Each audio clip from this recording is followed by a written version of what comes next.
Hari demi hari, waktu demi waktu berjalan. Umur kita terbatas dan semua terhitung hisabnya di sisi Allah Subhanahu wa ta'ala. Umur kita sejak kita dilahirkan sampai akan meninggal dunia sudah semua ditentukan oleh Allah Subhanahu wa ta'ala. Di antaranya rezeki. Malah rezeki itu salah satu rahasia Allah Subhanahu wa ta'ala, dan Allah Subhanahu wa ta'ala sendiri yang mengaturkan rezeki manusia. Bukan hanya rezeki manusia, bahkan seluruh makhluk Allah di muka bumi. Wa ma min dabbatin fil ardi illa 'ala Allahi rizquha. Setiap makhluk yang berjalan di muka bumi, Allah Subhanahu wa ta'ala yang mengaturkan rezekinya. Walaupun rezeki kita sudah ditentukan oleh Allah, tapi sebagaimana kata Amirul Mukminin Umar bin Al-Khattab radhiyallahu an, inna as-samaa'a la tumtiru dhahaba. Ketahuilah langit itu tidak akan menurunkan hujan emas.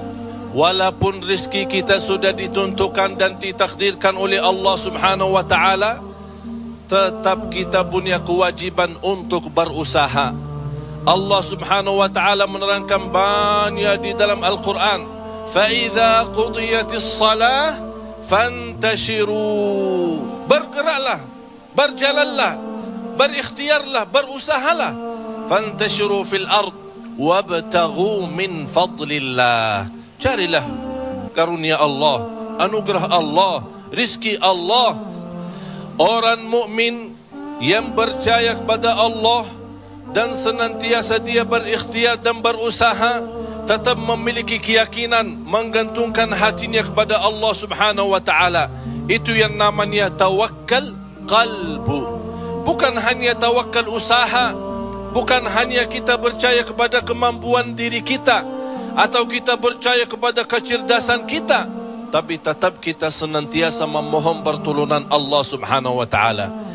Dan segala amalan itu tergantung niat. Innamal a'malu binniyat wa innama likulli imri'in ma nawa.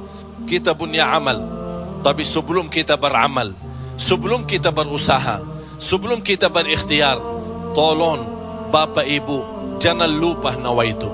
Saat kita mencari nafkah dan rezeki, nawaitu dia untuk apa?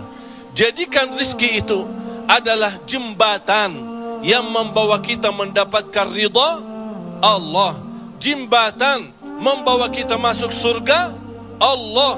Itulah nawaitu. Hal-hal kecil dengan nawaitu bisa menjadi besar di sisi Allah Subhanahu wa ta'ala. Ada orang nawaitu, dia mencari nafkah dan rezeki, begitu dia mendapatkan rezekinya, dia nawaitu untuk memenuhi hak-haknya, kewajibannya terhadap istrinya, kewajiban terhadap anaknya. Sampai Rasul bersabda, sampai seorang suami suapin istrinya diberikan pahala sedekah. Coba bayangkan, berarti nawaitu itu sangat berarti. Oleh karena itu Bapak Ibu jangan tinggalkan nawaitu. Di mana anda berada, apa urusannya, mau kemana, tolong dihadirkan nawaitu. Karena dengan niat, disitulah akan kita sama-sama mendapatkan petunjuk Allah Subhanahu wa ta'ala. Semoga senantiasa kita dalam ikhtiar dan usaha kita, selalu kita menambah keyakinan dan kepercayaan kita kepada Allah Subhanahu wa ta'ala.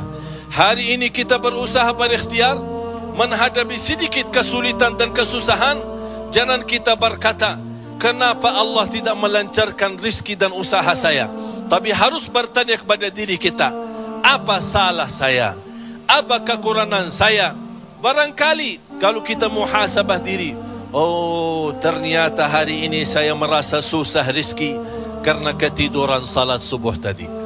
Saya merasa malam ini tidak lancar karena saya lupa baca Al-Quran. Saya hari ini merasa tidak baik karena saya ketinggalan salat malam. Inilah muhasabah diri. Al-Imam Muhammad ibn Sirin pernah dia mencela orang, mencaci maki orang. Itu orang miskin. Orang itu tersinggung. Kata Imam Muhammad ibn Sirin, saya menunggu ucapan saya ini, menunggu akibahnya, menunggu balasannya 40 tahun. Coba bayangkan, hanya satu ucapan dia takutin, dia fikirkan, apalagi perbuatan. Bapak Ibu, berapa banyak perbuatan kita salah, berapa banyak kita melanggar aturan Allah, berapa kali kita menjauhkan diri dari perintah Allah, padahal kita semua hafal. Wa man yattaqillaha yaj'al lahu makhraja. Barang siapa yang takwa kepada Allah, akan Allah jaminkan diberikan jalan keluar dari segala kesusahan, dari segala kesempitan. Berarti kalau kita berdoa, kita berikhtiar, kita berusaha, tapi masih kita menghadapi kesusahan dan kesulitan, pasti ada sesuatu yang tertinggal. Salah satu amalan di samping ikhtiar dan usaha kita adalah zikrullah, terutama istighfar. Karena termasuk istighfar adalah salah satu kunci mendatangkan rezeki.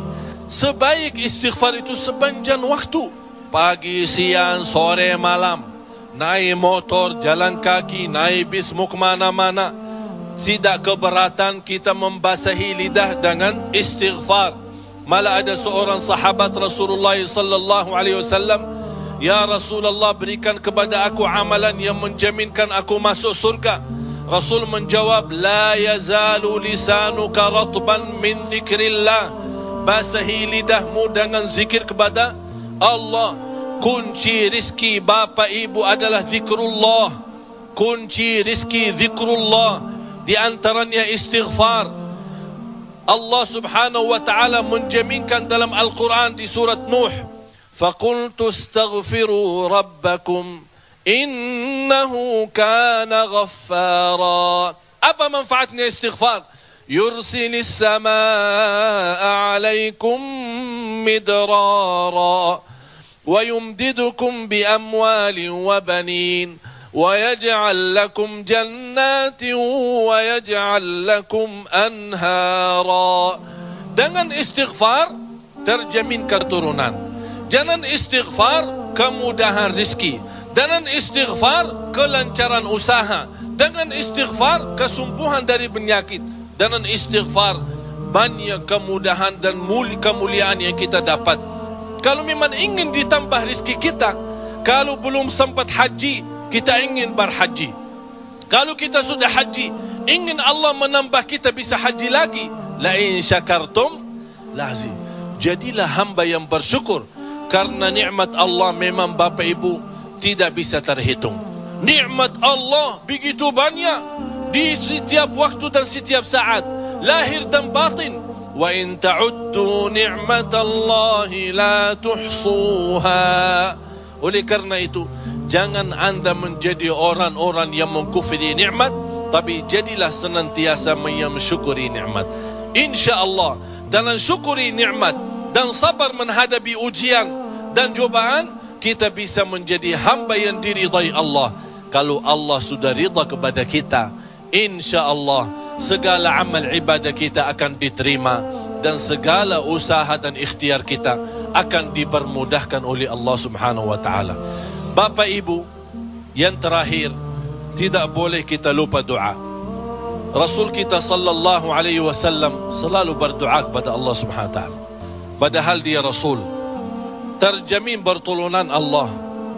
Senjata orang mukmin adalah doa, dan pintu langit bisa dibuka dengan doa, dan doa itu kapan saja dan bisa sampai kepada Allah tanpa waktu dan tanpa batas. Selama kita masih berdoa kepada Allah, selama masih kita memohon kepada Allah, Allah akan senantiasa mendengar doa kita.